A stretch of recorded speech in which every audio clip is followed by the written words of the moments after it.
for my class. I meant to do this on my CP. I accidentally logged into my regular Gmail account on YouTube. So hopefully that'll suffice. I'll try to do better on future assignments. Inside is a puzzle game. It's actually somewhat of a sequel to another game that was published a year or two ago called Limbo. This game has, it's kind of, I guess, like an action-adventure sort of side-scrolling puzzle game. And it's been pretty fun. It just came out, I believe, last month. So I guess let's get into the game. So I've already played through this game before. I chose to review it because it's one of my favorites right now. It kind of starts out, it's an interesting dynamic because it doesn't give you any instructions in this game. You kind of just have to figure it out as you go. It doesn't give you any button controls. You can either go left, right. You can use X to jump, which I figured out in first playing, and the square button to grab different obstacles and things to push in the way or hide behind. Some of the good things about this game are that it's fairly easy to figure out the controls. Some of the more challenging things about this game is, I guess, trying to figure out the storyline and exactly what you're supposed to be doing. It does involve quite a bit of stealth mode for at least the beginning of this game, and it allows the player to kind of, I guess, put their own story with what's going on, because it never really comes through and explains it. I guess the goal of the game is to really challenge the player. I mean, in multiple ways. One way just to figure out how to play it. In another way, I mean, some of the things you have to die multiple times in the game to figure out what you did wrong, or as an example there. You see that you're supposed to be in stealth mode and not get caught, but they never tell you that in the beginning of the game. There is no solid storyline. You just kind of go with it and figure out what to do. I think that this game would probably not be good for... Well, I guess it could be good for a beginner player. I guess when I think of a beginner player, I'm trying to think if I could imagine my grandmother playing this game and not getting frustrated and throwing the controller out of the window, and I don't think this would be good for a beginner player, unless it's someone that's really into, I guess, physical puzzles, or figuring out physical puzzles. There is, this is a game that it kind of has different endings depending on how you play it. Well, mainly two different endings. You don't have a lot of control in what happens. There's only so many ways to get around each obstacle.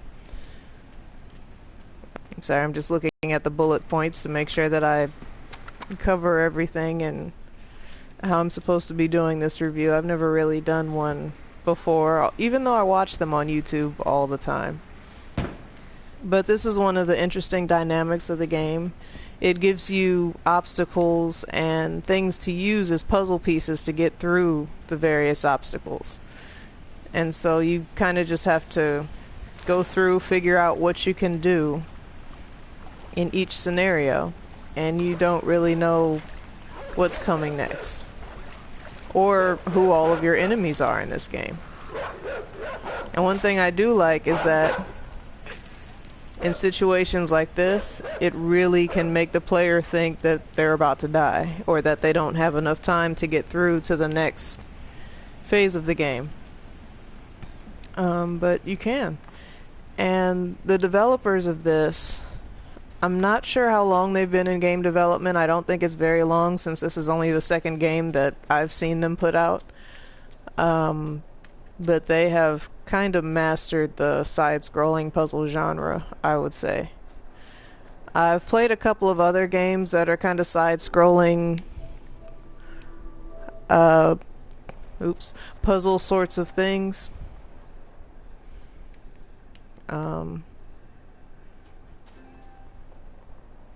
Okay, sorry. I think I messed up the broadcast by hitting the PlayStation button. Hopefully everything is back to normal now. Lost my train of thought there. Oh, the side-scrolling puzzle games. I've played another one on PS4. Gosh, I cannot think of the name of it right now, but it's kind of a side-scrolling puzzle game where you have to find different things in a little town and try to figure out how to beat the game, essentially. But it's not nearly as intuitive as this game is to me. I like it because it really puts you in the character's shoes.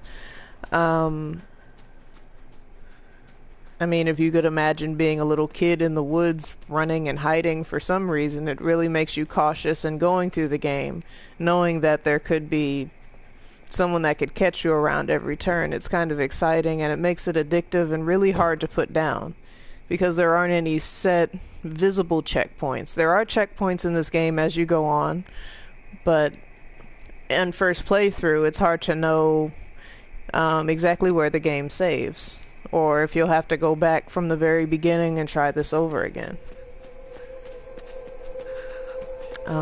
I know this was one of the first scary parts that I played through that I died on a lot, because here you have two different bad guys coming after you, and you have to find a way to lead them both astray and escape, which at first I didn't really get, and you don't know what they can do. They shoot at you. It's kind of crazy and exciting at the same time, because you don't know until the very end if you're going to make it or not. So it's a really good game at keeping users or players on their toes, and just for being relatable, having realistic capabilities, like the kid being able to run and jump and swim, and the kid can't stay underwater forever, which is realistic. So as far as issues with this game or complaints about it,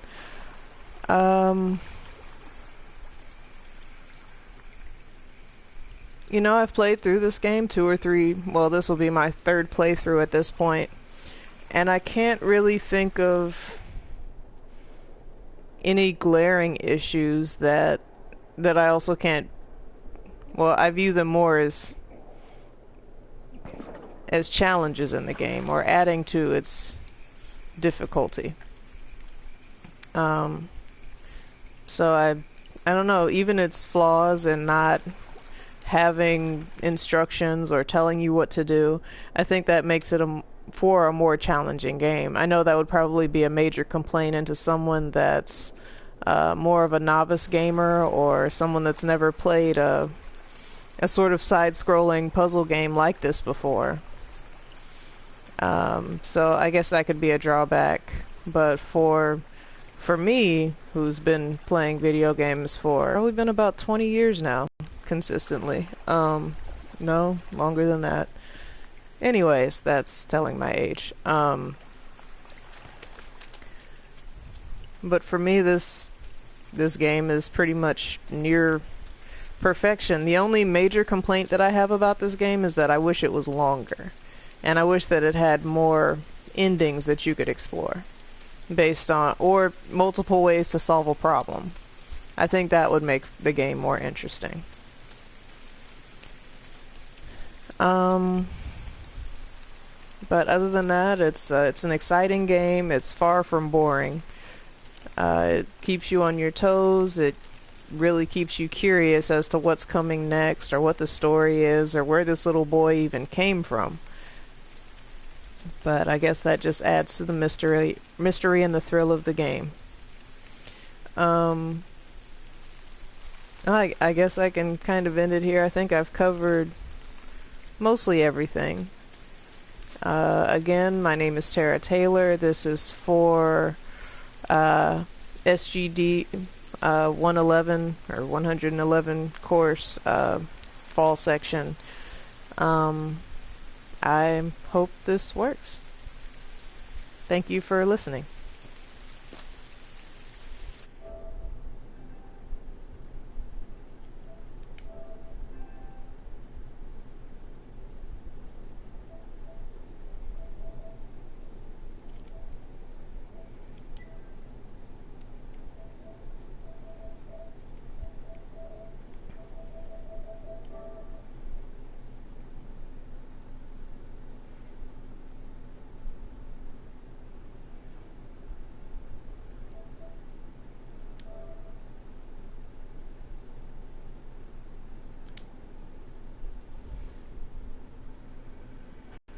Hi, my name is Terra Taylor. I'm going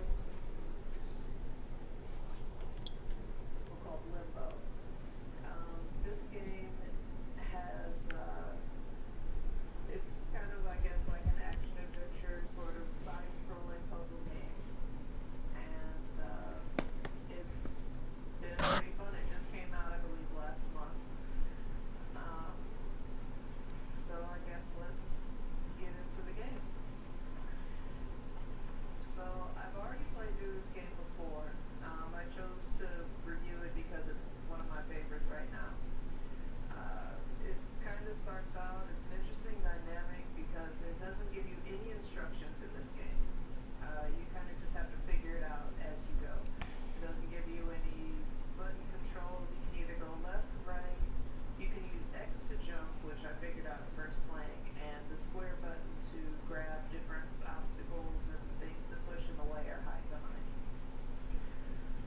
Some of the good things about this game are that it's fairly easy to